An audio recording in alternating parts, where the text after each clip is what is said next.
ఆంధ్ర యువగలం. ప్రజల మాటే మా నోట.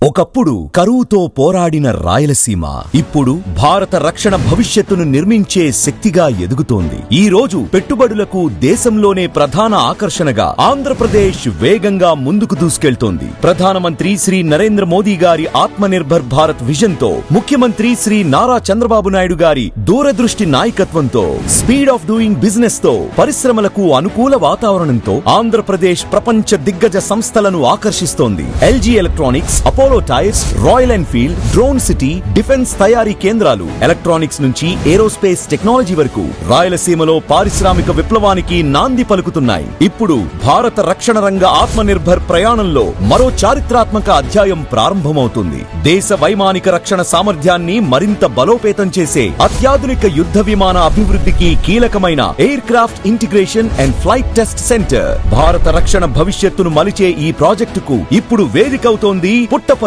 15,800 కోట్ల రూపాయల భారీ పెట్టుబడితో ఏడీఏ ఆధ్వర్యంలో నిర్మితమవుతున్న aircraft integration and flight test centre దేశ రక్షణ సామర్థ్యాన్ని పెంచడమే కాదు, వేలాది యువతకు అత్యున్నత ఉద్యోగ అవకాశాలను సృష్టించబోతోంది. ఈ మే 15వ తేదీన రక్షణ శాఖ మంత్రి శ్రీ రాజ్నాథ్ సింగ్ గారు పుట్టపర్తిలో air craft integration and flight test centre ADA మరియు డిఫెన్స్ ప్రాజెక్ట్ కు శంకుస్థాపన చేయనున్నారు. అలాగే రాయలసీమను డిఫెన్స్ తయారీ కేంద్రంగా తీర్చిదిద్దే పలు కీలక రక్షణ ప్రాజెక్టులకు కూడా శ్రీకారం చుట్టనున్నారు. డిఆర్డీఓ ఆధ్వర్యంలో రూపుదిద్దుకుంటున్న ఈ ప్రాజెక్ట్ భారత రక్షణ రంగానికి కొత్త బలం, రాయలసీమ అభివృద్ధికి కొత్త అధ్యాయం.